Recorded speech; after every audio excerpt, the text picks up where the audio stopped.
Il était une fois, dans un village lointain, un vieil homme nommé Tari. Tari n'était pas riche, mais il avait une famille très belle et heureuse. C'était un fermier travailleur, mais il n'avait pas sa propre ferme. Au lieu de cela, il travaillait dans les fermes des autres. Tari veillait à ce que sa femme et ses enfants soient toujours satisfaits, même s'ils n'avaient pas grand-chose. La femme de Tari était belle et travaillait comme commerçante au marché, vendant des légumes et des fruits. Chaque matin, elle préparait ses marchandises avec le sourire et allait au marché pour subvenir aux besoins de la famille. Tari et sa femme avaient 3 enfants, 2 fils et une jolie fille. Ils étaient tout heureux et s'aimaient profondément. Bien qu'ils n'aient pas beaucoup d'argent, leur maison était remplie d'amour et de joie. Le soir, après une longue journée de travail, Tari rentrait à la maison fatigué mais content. Sa femme l'accueillait avec un repas chaud et les enfants couraient le serrer dans leurs bras. Ils s'asseyaient ensemble, riaient et partageaient des histoires. La vie de Tari était simple, remplie d'amour et de joie, prouvant que la vraie richesse se mesure par le bonheur partagé avec ceux qui comptent pour vous. Tari avait beaucoup d'amis dans le village, mais ils étaient tous plus riches que lui. Au fil du temps, ses amis ont commencé à s'éloigner. Parce que Tari n'était pas aussi riche qu'eux. Il ne voulait pas être vu avec quelqu'un qui était si pauvre. Tari se sentait triste, mais il se disait toujours que ma famille était ce qui comptait le plus. Un jour, il y eut un grand rassemblement au village. Tari décide d'y aller, espérant passer du temps avec ses vieux amis. Lorsqu'il arriva, il vit ses amis rire, manger et boire ensemble. Ils semblaient heureux de le voir au début et l'invitèrent à se joindre à eux. Tari s'assit et partagea un repas avec ses amis. Mais après avoir fini de manger, quelque chose se produisit qui rendit Tari très triste. Un de ses amis se leva et dit, « Tari, puisque tu n'es pas aussi riche que nous, tu devrais remplir les assiettes. » Tari fut choqué. Il dit, « Nous sommes tous amis et je suis plus âgé que vous tous.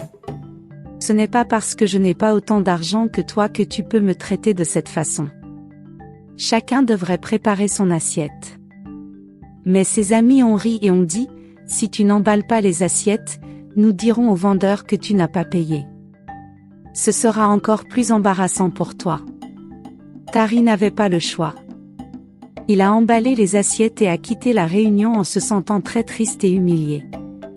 Il est rentré chez lui lentement. Pensant à l'injustice dont il avait été traité.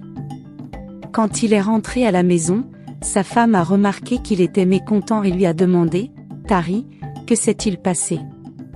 Tari a soupiré et a répondu, « Mes amis m'ont maltraité aujourd'hui parce que je ne suis pas aussi riche qu'eux, mais cela n'a pas d'importance.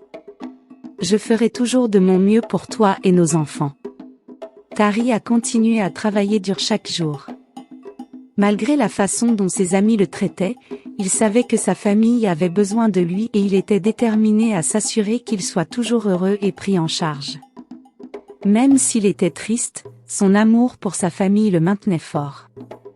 Tari était connu dans le village pour son travail acharné. Il a travaillé dans de nombreuses fermes différentes, mais il n'a jamais eu sa propre ferme. Il passait de longues heures sous le soleil brûlant, à planter et à récolter les cultures. Parfois, les gens pour qui il travaillait ne le payaient pas tout de suite. Ils lui disaient de revenir demain, Tari. Mais quand il revenait, ils ne le payaient toujours pas. Les amis de Tari, qui étaient plus riches, profitaient souvent de lui. Ils lui demandaient d'effectuer des tâches subalternes et dégradantes comme laver leurs vêtements ou nettoyer leur maison. Un jour, Tari a demandé à un ami de l'argent pour acheter de la nourriture pour sa famille. Son ami a ri et lui a dit, « Si tu veux de l'argent, tu dois nettoyer ma maison et laver mes vêtements. » Tari s'est senti humilié, mais accepté parce qu'il avait besoin de cet argent pour nourrir sa famille. Il a passé toute la journée à nettoyer et à laver. Et quand il avait fini, il était épuisé. Son ami lui a donné une petite somme d'argent, bien inférieure à ce qu'il avait gagné. Mais Tari l'a prise sans se plaindre. Une autre fois, Tari a travaillé dans la ferme d'un ami du lever au coucher du soleil. Il travaillait sans relâche, mais quand arriva le moment de la paie, son ami lui dit « Je n'ai pas d'argent en ce moment. Reviens la semaine prochaine. » Tari se sentit frustré, mais il n'avait pas le choix. Il avait besoin de travailler pour subvenir aux besoins de sa famille. Malgré tous les traitements injustes et le travail acharné, Tari n'abandonna jamais. Il se levait tôt tous les jours et allait travailler, même s'il était fatigué. Il savait que sa famille dépendait de lui et il voulait s'assurer qu'elle avait suffisamment à manger et un toit au-dessus de sa tête. Le temps des récoltes arriva et Tari comprit que c'était l'occasion de gagner de l'argent. Il décida de s'adresser au chef Asuka, l'homme le plus riche du village qui possédait la plus grande ferme. Tari espérait que travailler pour le chef Asuka l'aiderait à mieux subvenir aux besoins de sa famille. Un matin, Tari se rendit chez le chef Asuka et le salua respectueusement. « Bonjour, chef Asuka. J'aimerais aider à la récolte dans votre ferme. J'ai mes 2 fils qui peuvent aussi aider, dit Tari. Le chef Asuka regarda Tari et dit « Très bien, Tari. Ma ferme est grande et j'ai besoin de toute l'aide possible. Vous pouvez commencer demain. » Le lendemain, Tari et ses 2 fils se réveillèrent avant le lever du soleil. Ils se dirigèrent vers la ferme du chef Asuka et commencent à travailler sans relâche. Ils travaillèrent sous le soleil brûlant, cueillant les récoltes et les plaçant dans de grands sacs. Ils travaillèrent sous une pluie battante, déterminés à terminer la récolte à temps. Les fils de Tari étaient forts et travailleurs. Tout comme leur père. Ensemble, ils formaient une excellente équipe. Jour après jour, ils travaillaient dans la ferme du chef Asuka, les mains rugueuses et le dos douloureux. Mais ils ne se plaignaient jamais car ils savaient que leur dur labeur apporterait de la nourriture et du bonheur à leur famille. Finalement, après de nombreux jours de dur labeur, la récolte était terminée. Les récoltes étaient soigneusement emballées dans des sacs et stockées dans la grange. Tari ressentit un sentiment d'accomplissement et de soulagement. Il essuya la sueur de son front et dit à ses fils, « Nous avons réussi. Maintenant, allons chercher notre paiement auprès du chef Asuka. » Tari alla voir le chef Asuka et dit, « Chef, nous avons terminé la récolte. Pouvons-nous avoir notre paiement, s'il vous plaît ?» Le chef Asuka hocha la tête et tendit de l'argent à Tari. « Voici un tiers de ce que je vous dois. Revenez demain pour le reste, » dit le chef Asuka. Tari fut surpris. Le chef Asuka ne lui avait jamais demandé de revenir pour le reste du paiement auparavant, mais il prit l'argent et remercia le chef. Quand Tari est rentré chez lui, il a donné de l'argent à sa femme et lui a dit « Cuisine un bon repas pour les enfants ce soir. Ils le méritent. » Cette nuit-là, la femme de Tari a remarqué qu'il ne dormait pas. Elle s'est tournée vers lui et lui a demandé « Tari, pourquoi es-tu si lunatique ? Quelque chose s'est-il passé à la ferme du chef Asuka ?» Tari soupira et répondit « Le chef Asuka ne m'a pas payé entièrement. Il m'a dit de revenir demain pour le reste. Je suis inquiet parce qu'il n'a jamais fait ça auparavant. » Sa femme le serra dans ses bras et dit « Ne t'inquiète pas Tari, tu as travaillé dur et tout ira bien. Profitons de notre repas avec les enfants ce soir. » Tari hocha la tête et essaya de mettre ses inquiétudes de côté. Il savait qu'il devait retourner voir le chef Asuka le lendemain pour obtenir le reste de son paiement. Malgré ses inquiétudes, il restait optimiste et continuait à se concentrer sur sa famille, qui était sa plus grande source de force et de bonheur. Le lendemain, Tari retourna chez le chef Asuka pour récupérer le reste de son paiement pour son dur labeur. Alors qu'il s'approchait de la grande maison du chef, Tari ressentit un mélange d'espoir et d'inquiétude. Il avait besoin d'argent, mais se méfiait de la générosité inattendue du chef de la veille. Le chef Asuka salua Tari avec un sourire chaleureux. « Ah, Tari, bienvenue. Viens t'asseoir avec moi. Nous allons partager un peu de nourriture et de boissons, dit-il en désignant une table chargée de plats délicieux. Tari hésita, mais s'assit tandis que la servante du chef le servait. L'hospitalité lui semblait inhabituelle et Tari ne pouvait se défaire du sentiment que quelque chose n'allait pas. Cependant, il décida d'écouter et de voir ce que le chef Asuka avait à dire. Après avoir mangé, le chef Asuka se pencha en arrière sur sa chaise et dit « Tari, tu as travaillé dur toute ta vie. Tu mérites plus que quelques pièces pour ton travail. J'ai une opportunité pour toi de devenir riche sans tout ce dur labeur. Tu n'as qu'à aller voir mon vieil ami à la lisière de la forêt. » Tari fut déconcerté. « Chef Asuka, que veux-tu dire? Comment puis-je devenir riche sans travailler dur ?» Le chef sourit et répondit, « Il existe un moyen Tari, un moyen qui nécessite un petit rituel, mais pas d'effusion de sang. Tu vieillis et bientôt tu ne pourras plus subvenir aux besoins de ta famille par le travail physique. Pense Y. » Le cœur de Tari s'emballa. L'idée de devenir riche sans travailler dur était tentante mais il était également prudent. « Je ne connais pas chef Asuka. Cela semble risqué. De quel genre de rituel s'agit-il » Le chef Asuka fouilla dans sa robe et en sortit une grosse liasse d'argent. Il la tendit à Tari et dit « Tiens, prends ça.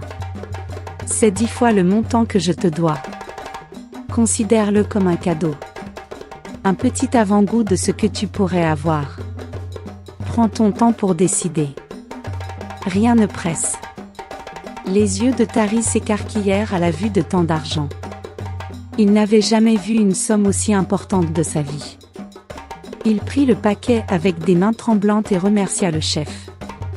« Merci, chef Asuka. Je vais réfléchir à votre offre et vous faire part de ma décision. » Alors que Tari rentrait chez lui, son esprit était rempli de pensées contradictoires. L'argent dans sa main lui semblait lourd et l'offre pesait encore plus lourd sur son cœur. Lorsqu'il arriva à la maison, sa femme vit le paquet d'argent et ses yeux s'écarquillèrent de surprise. « Tari, où as-tu trouvé tout cet argent ?» demanda-t-elle. Tari soupira et expliqua tout ce qui s'était passé. « Le chef Asuka m'a donné cet argent et m'a fait une offre pour des richesses faciles. Il a dit que cela impliquait un rituel, mais pas d'effusion de sang. Je ne sais pas quoi faire. C'est tellement d'argent et cela pourrait changer nos vies. » Sa femme écouta attentivement, le visage plein d'inquiétude. « Tari, cette offre semble trop belle pour être vraie. Nous avons toujours vécu honnêtement et travaillé dur pour ce que nous avons. Soyez très prudents. Les richesses faciles peuvent apporter de gros problèmes. » Tari hocha la tête, sachant qu'elle avait raison. « Je vais y réfléchir attentivement. Nous ne devons pas nous précipiter dans quoi que ce soit qui pourrait nuire à notre famille. » Cette nuit-là, Tari resta éveillé, les yeux fixés sur le plafond. L'argent était caché en toute sécurité, mais ses pensées étaient loin d'être paisibles. Il savait qu'il devait bientôt prendre une décision, mais il voulait s'assurer que c'était la bonne pour sa famille. La promesse de richesse facile était tentante, mais les risques inconnus le rendaient prudent. Tari passa les jours suivants à se débattre avec l'offre du chef Asuka. Le paquet d'argent était un rappel constant de la richesse qu'il pourrait avoir. Il pensait à sa famille, à l'avenir de ses enfants et aux luttes sans fin auxquelles ils avaient été confrontés. La tentation d'une vie plus facile était difficile à résister. Un soir, au coucher du soleil, Tari se décide. Il décida d'accepter l'offre du chef Asuka, espérant que cela apporterait la prospérité à sa famille. Il dit à sa femme, « J'ai pris ma décision. Demain, j'irai à la lisière de la forêt et rencontrerai le vieil homme pour le rituel. » Sa femme le regarda avec des yeux inquiets, mais hocha la tête. « Tari, s'il te plaît, sois prudente. Le bonheur de notre famille signifie plus que la richesse. Promets-moi que tu reviendras sain et sauf. » Tari s'accrocha fermement et promit, « Je reviendrai sain et sauf. C'est pour notre avenir. » Le lendemain, Tari se dirigea vers la lisière de la forêt où vivait le vieil homme. La forêt était sombre et épaisse avec des arbres qui semblaient murmurer des secrets. Le cœur de Tari battait fort alors qu'il s'approchait de la hutte du vieil homme. Le vieil homme avec une longue barbe blanche et des yeux sages le salua. « Ah Tari. Le chef Asuka m'a dit que tu viendrais. Es-tu prêt pour le rituel ?» demanda le vieil homme. Tari hocha la tête, sa voix tremblant légèrement. « Oui, je suis prêt. » Le vieil homme conduisit Tari dans une clairière dans la forêt. Au centre de la clairière se trouvait un cercle fait de pierre. Et à l'intérieur du cercle se trouvaient d'étranges symboles dessinés sur le sol. Le vieil homme commença à chanter. Sa voix basse et rythmée emplissait l'air d'une sensation étrange. Tari se tenait dans le cercle, ressentant un mélange de peur et d'anticipation. Le vieil homme s'approcha de lui avec un petit bol d'huile noire et dit « Ce rituel vous accordera la richesse sans verser de sang. Frottez cette huile sur votre corps et les dieux vous bénissent. » Tari prit l'huile, les mains tremblantes, commença à la frotter sur sa peau. Le vieil homme continua à chanter et l'air autour d'eux semblait scintiller. Alors que Tari appliquait l'huile, il sentit une étrange chaleur se répandre dans son corps. Le vieil homme posa alors ses mains sur la tête de Tari et dit « Tu as été choisi. Les dieux m'accordent la richesse. Mais souviens-toi, il y a toujours un prix à payer. Sois sage et utilise ta richesse pour le bien. » Avec ces mots, le rituel était terminé. Le vieil homme tendit à Tari une petite bourse remplie de pièces d'or. « Ce n'est que le début. Tu en recevras d'autres. Va maintenant et prends soin de ta famille. » Tari remercia le vieil homme et quitta la forêt, le cœur rempli d'un mélange d'excitation et d'appréhension. Lorsqu'il rentra chez lui, sa femme et ses enfants l'attendaient. Il leur montra la bourse de pièces d'or et leurs yeux s'écarquillèrent d'étonnement. « Tari, est-ce réel ?»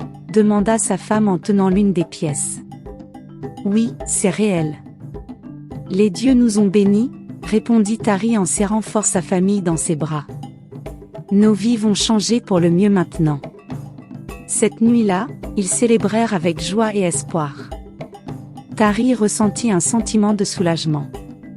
Il croyait que la sombre décision qu'il avait prise apporterait bonheur et prospérité à sa famille. Il ne savait pas que la véritable cause de son choix n'était pas encore révélée. Dans les jours qui suivirent le rituel, la vie de Tari commença à changer radicalement. Son humble demeure fut bientôt remplie de richesses au-delà de ses rêves les plus fous. Des pièces d'or, de beaux vêtements et de magnifiques ornements ornaient leur demeure autrefois simple. Tari, qui avait toujours été considéré comme l'homme le plus pauvre du village, était désormais l'un des plus riches. Les villageois étaient étonnés. Partout où Tari allait, les gens s'arrêtaient et restaient, se chuchotant à propos de sa soudaine fortune. Comment Tari était-il devenu si riche du jour au lendemain, se demandait-il. Certains spéculent qu'il avait trouvé un trésor caché, tandis que d'autres pensaient qu'il avait été béni par les dieux. Les amis de Tari, qu'il avait autrefois évité à cause de sa pauvreté, se rassemblent désormais à ses côtés, impatients de se prélasser dans l'éclat de sa nouvelle richesse. Ils le félicitent, l'invitent chez eux et le traitent avec le respect qu'ils lui avaient refusé auparavant. Mais Tari se souvenait de la façon dont il l'avait traité auparavant, et il était prudent dans ses interactions avec eux. À la maison, la famille de Tari était ravie de son nouveau mode de vie. Ses enfants portaient de beaux vêtements et avaient beaucoup de nourriture à manger. Ils pouvaient désormais s'offrir des choses dont ils n'avaient fait que rêver. La femme de Tari, cependant, ressentait un mélange de joie et d'inquiétude. Elle aimait voir sa famille heureuse, mais elle ne pouvait pas se débarrasser de son malaise quant à la mystérieuse source de leur richesse. Un soir, alors qu'ils étaient assis ensemble dans leur salon nouvellement meublé, la femme de Tari se tourna vers lui et lui dit « Tari, je suis heureuse que nous ayons toutes ces choses maintenant, mais je suis inquiète. Comment cela a-t-il pu arriver si vite ? D'où vient tout cet argent ?» Tari lui prit la main et la regarda dans les yeux. « Les dieux nous ont bénis, mon amour. Ils ont vu nos difficultés et ont décidé de nous récompenser. Je leur ai fait une promesse et ils l'ont tenue. Tu n'as pas besoin de t'inquiéter. Sa femme soupira, ressentant toujours une ombre de doute. Je te fais confiance, Tari, mais sois prudente. Parfois, une grande richesse peut apporter de grands problèmes. Tari hocha la tête, comprenant son inquiétude. Je promets que je veillerai toujours sur notre famille. Nous avons travaillé dur et maintenant c'est notre tour de profiter. Alors que les jours se transformaient en semaines, la richesse de Tari continuait de croître. Il a investi dans des terres, a acheté plus de bétail et a même démarré sa propre ferme. La curiosité des villageois n'a fait que grandir, mais Tari a gardé le secret de sa richesse près de son cœur, ne le partage avec personne. Malgré la vie luxueuse qu'il menait désormais, la femme de Tari surveillait de près son mari. Elle remarqua qu'il semblait parfois plus distant et préoccupé, comme si un fardeau pesait lourdement sur ses épaules. Elle savait que Tari aimait beaucoup leur famille, mais elle ne pouvait s'empêcher de se demander si le prix de leur nouvelle richesse était plus élevé qu'il ne le pensait. Pour l'instant, la famille profitait de sa prospérité et le village bourdonnait d'histoires sur la transformation de Tari. Ils ne savaient pas quel serait le véritable test des choix de Tari. Et le prix de sa richesse était encore à venir. La richesse d'Astari grandit, ses vieux amis, qu'il avait autrefois abandonnés à cause de sa pauvreté, commencèrent à revenir. Ils étaient impatients d'être à nouveau près de lui, attirés par ses nouvelles richesses. Chaque jour, ils visitent la maison de Tari, le comblant d'éloges et lui demandant comment il était devenu si riche si rapidement. Un après-midi, Astari était assis dans son grand salon. Un groupe de ses vieux amis vint le voir. Ils lui apportèrent des cadeaux et parlèrent avec un enthousiasme exagéré de leur joie de le voir aller bien. « Tari, vieil ami, dit l'un d'eux, nous sommes si fiers de toi. Tu as accompli tant de choses en si peu de temps. S'il te plaît, dis-nous ton secret. Comment es-tu devenu si riche ?» Tari sourit poliment, mais se sentit mal à l'aise. Il savait que révéler la véritable source de sa richesse lui apporterait des ennuis. « J'ai été béni des dieux, répondit-il. Ils virent mon dur labeur et décidèrent de me récompenser. » Ses amis échangèrent des regards, pas entièrement convaincus. L'un d'eux se pencha plus près et dit, « Viens maintenant, Tari. Nous sommes tes amis. Tu peux nous faire confiance. Il doit y avoir plus que de simples bénédictions divines. » Tari gardait son attitude calme. « C'est la vérité. Les dieux ont été gentils avec moi. Je ne peux pas l'expliquer autrement. » Ses amis étaient persistants. Ils lui rendaient visite régulièrement, essayant à chaque fois de différentes manières de lui soutirer le secret. Ils le flattaient, lui apportaient de somptueux cadeaux et proposaient même de partager leur propre richesse en échange de ses connaissances. « Tari, pense à tout ce que nous pourrions accomplir ensemble. » Un autre ami a suggéré que nous pouvons tous être riches et puissants. Mais Tari est resté ferme. Il savait que le secret de sa richesse n'était pas quelque chose qu'il pouvait partager à la légère. Il était lié à un sombre rituel, et il ne voulait entraîner personne d'autre dans le dangereux pacte qu'il avait conclu. « J'apprécie vos offres, mes amis, mais je dois décliner.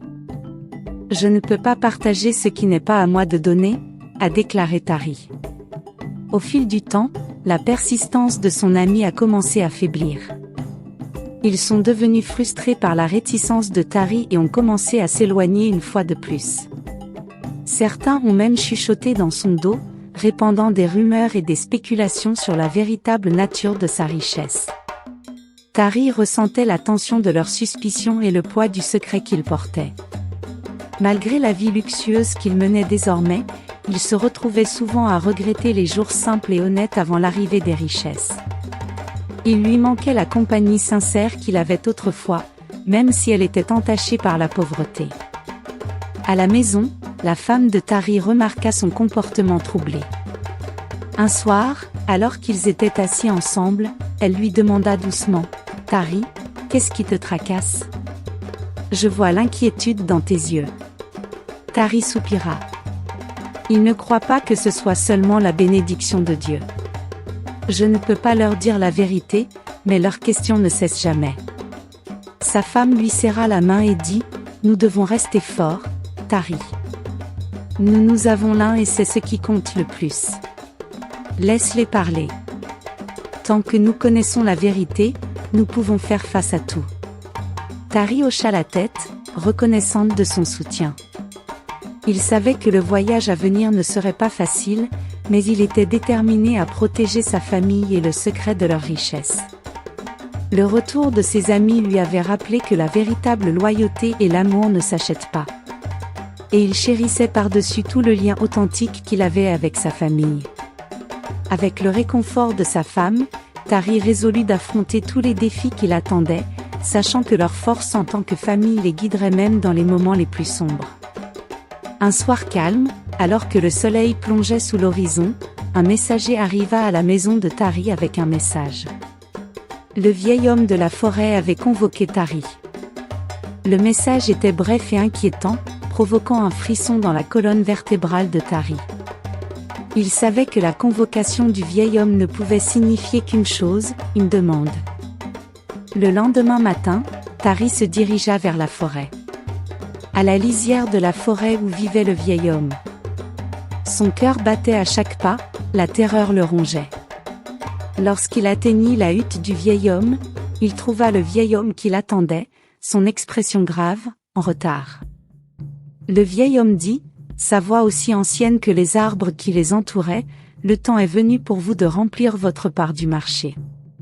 Les dieux exigent un sacrifice. » Le cœur de Tari se serra. Quel genre de sacrifice? Il demanda, la voix tremblante. Le vieil homme regarda Tari avec des yeux perçants. Tu dois sacrifier ta fille unique Amina au Dieu. C'est le prix de la richesse que tu as reçue. Tari recula en titubant, l'esprit bouleversé par l'horreur. Non, pas Amina. C'est ma fille unique. Je ne peux pas faire ça. Le visage du vieil homme resta impassible.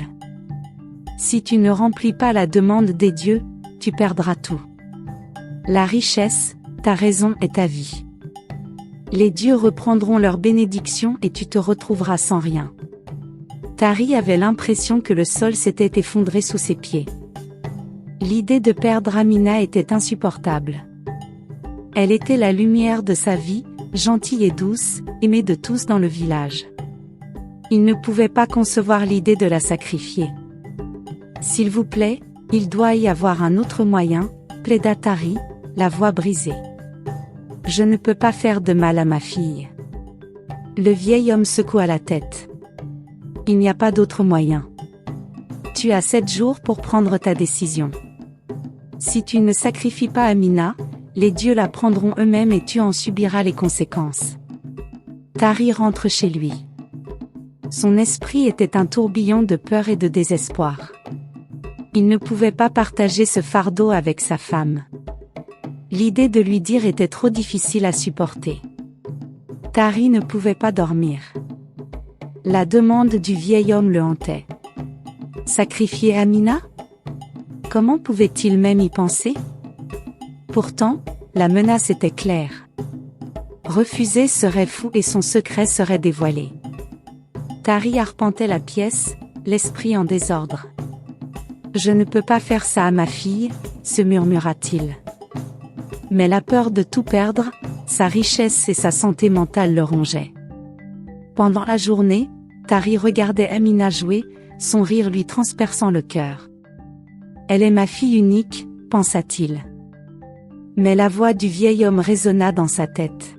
« Tu as 7 jours où les dieux la prendront eux-mêmes. » Tari essaya de rationaliser. « J'ai encore 2 fils, pensa-t-il. Ils peuvent perpétuer le nom de famille. » Il savait que c'était une pensée terrible, mais la peur de tout perdre le poussa à prendre la décision impensable. Sa femme remarqua son trouble. « Tari, qu'est-ce qui ne va pas ?» demanda-t-elle, mais il ne pouvait pas le lui dire. Il secoua simplement la tête en marmonnant. Tout ira bien. Les jours passèrent. Chacun plus lourd que le précédent. Le 5e jour, le cœur brisé, Tari décida finalement de suivre le rituel. La peur et la menace du vieil homme lui donnèrent le sentiment qu'il n'avait pas le choix. Il espérait que d'une manière ou d'une autre cet acte terrible protégerait le reste de sa famille. Mais la décision déchira son âme et il sut qu'il ne serait plus jamais le même. Le cœur de Tari était lourd de terreur. Il prépara la boisson et l'huile noire, comme le lui avait indiqué le vieil homme. Ses mains tremblaient alors qu'il mélangeait la concoction. Sachant le terrible but qu'elle servait, Tari trouva Amina en train de jouer dans leur cour. « Amina, viens ici », appela-t-il doucement. Elle courut vers lui avec un sourire, faisant entièrement confiance à son père. « Bois ça, ma chère, et utilise cette huile. C'est très important. » Amina hésita, mais prit la boisson. « D'accord, père, dit-elle, faisant confiance à ses paroles. Elle but la potion et prit l'huile. Alors que la potion faisait effet et qu'Amina tombait inconsciente, le cœur de Tari se brisa. Il la porta dans la forêt, chaque pas lui semblant peser sur l'âme. Tari atteignit la clairière où le rituel devait avoir lieu. Il déposa doucement Amina sur le sol, le visage paisible. Et inconscient de l'horreur qui allait se dérouler. Il prit une profonde inspiration, ses mains tremblant alors qu'il se préparait à terminer le rituel en la frappant dans le mortel que le vieil homme avait préparé. « Je suis vraiment désolé, Amina, » murmura-t-il, les larmes coulant sur son visage. Il s'agenouilla à côté d'elle, le poids de sa décision l'écrasant. Alors qu'il s'apprêtait à continuer, un cri perçant brisa le silence. Tari, non, c'était sa femme. Sa voix était pleine de désespoir. Elle l'avait suivi, soupçonnant que quelque chose n'allait pas du tout. Les villageois, réveillés par son cri, se précipitèrent dans la forêt, leurs torches éclairant l'obscurité. Ils trouvèrent Tari agenouillé au-dessus d'Amina et le retinrent rapidement. Sa femme courut vers Amina, les larmes coulant sur son visage alors qu'elle berçait leur fille. « Que as-tu fait, Tari » cria-t-elle, sa voix tremblant de choc et de chagrin. Les villageois emmenèrent Amina chez l'herboriste, espérant réparer ce qui lui avait été fait. Tari fut abandonné, le cœur brisé par l'énormité de ses actes et la réalisation de ce qu'il avait presque fait. Cette nuit-là, Tari fut attaché et gardé dans sa propriété. Les villageois le surveillaient. Leur visage était empli d'un mélange de colère et de pitié. La femme de Tari pleura toute la nuit, incapable de comprendre comment son mari aimant pouvait être poussé à un acte aussi terrible. Aux premières lueurs de l'aube, les villageois se rassemblèrent devant la maison de Tari, murmurant d'incrédulité et de colère. Amina avait été emmenée chez l'herboriste, qui travaillait sans relâche pour inverser les effets du rituel. La femme de Tari s'assit à côté de leur fille, ses larmes tombant silencieusement, son cœur brisé par ce que son mari avait presque fait. La colère des villageois grandit à mesure qu'ils en apprennent davantage sur les actions de Tari. Ils ne pouvaient pas comprendre comment un homme qu'ils avaient connu toute leur vie pouvait être poussé à un acte aussi horrible. Leur confiance en lui était brisée, remplacée par un mélange d'indignation et de chagrin. Tari doit faire face à la justice, a déclaré l'un des anciens. Nous devons l'emmener devant le roi. Attaché et entouré par les villageois, Tari fut conduit au palais du roi. Sa tête était basse, le poids de sa culpabilité pesant lourdement sur ses épaules. Les villageois chuchotaient entre eux, leurs yeux remplis d'un mélange de colère et de pitié pour l'homme qu'ils respectaient autrefois.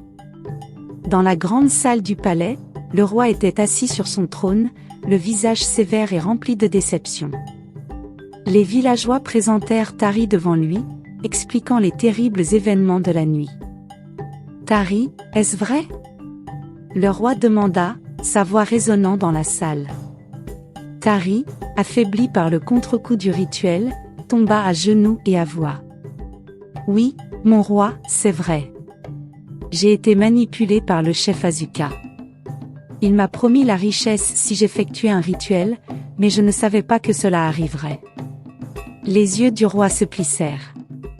Chef Asuka, explique-toi Tari. D'une voix tremblante, Tari raconta les événements qui avaient conduit à la nuit du sacrifice. Il parla du vieil homme dans la forêt, du rituel et de l'immense pression et de la peur qui l'avait poussé à un tel désespoir. La richesse avait un prix terrible, dit Tari, la voix brisée. Le chef Asuka disparut après que j'ai accepté son offre. Il savait ce qu'il faisait. Il m'a utilisé. Le roi écouta, son expression s'assombrissant à chaque mot. Il se tourna vers ses gardes. Trouvez le chef Asuka.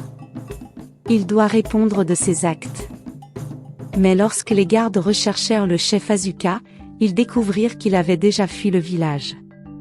Tari, tu as commis un grave péché, dit le roi, mais comme tu n'as heureusement pas ôté la vie à ta propre fille grâce à ta femme, je vois la manipulation et la peur qui t'ont poussé.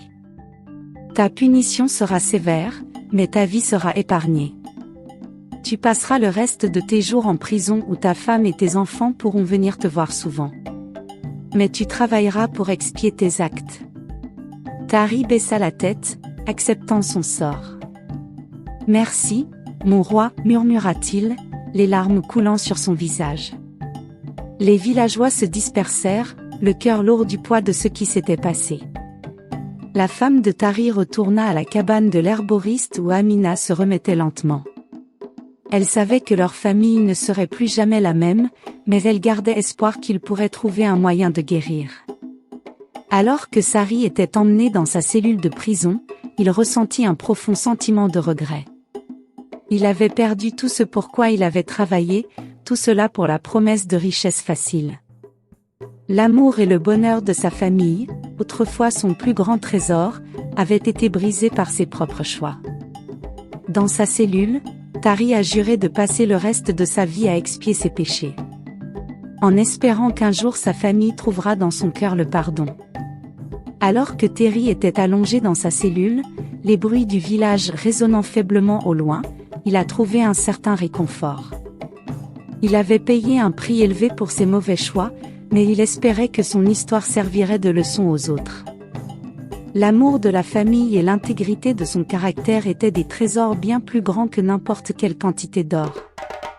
L'histoire de Tari s'est répandue dans tout le village, rappelant les dangers de la cupidité et le véritable sens de la richesse. Bien qu'il ait passé les jours qui lui restaient en captivité, le cœur de Tari a trouvé une certaine paix en sachant que sa famille lui avait pardonné et avait continué à vivre une vie bonne et honnête. J'espère que vous avez apprécié l'histoire. Si c'est le cas, aimez la vidéo, commentez ce que vous avez appris de l'histoire.